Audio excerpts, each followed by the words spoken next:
Welcome to Chillin' 101. We hope this video helps. In this video, I will explain how to remove a BMW 5 Series headlight. First, gather your tools, including a T25 Torx driver and a trim removal kit. Next, ensure your BMW is parked on a level surface with the engine completely off. For safety, always disconnect the negative terminal of your car's 12-volt battery before starting any electrical work.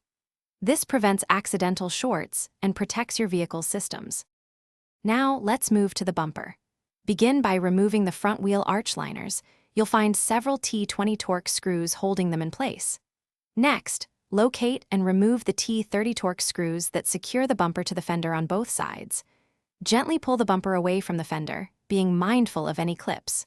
Finally, carefully detach the lower bumper grille and any fog light connectors before fully removing the bumper. With the bumper off, you can now access the headlight assembly. You'll find 3 10mm bolts securing each headlight unit. Unscrew these bolts completely. Once the bolts are removed, carefully pull the headlight assembly forward. This will give you enough space to access the electrical connectors at the back. Disconnect all electrical plugs and, if present, the washer fluid hose from the headlight unit. Now, gently remove the entire headlight assembly from its housing.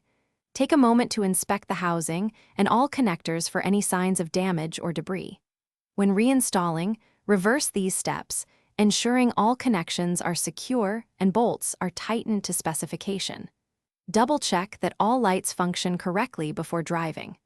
Remember to check the description for the link to Little Tree's black ice and other great deals. Thanks for watching. Consider subscribing if we helped you.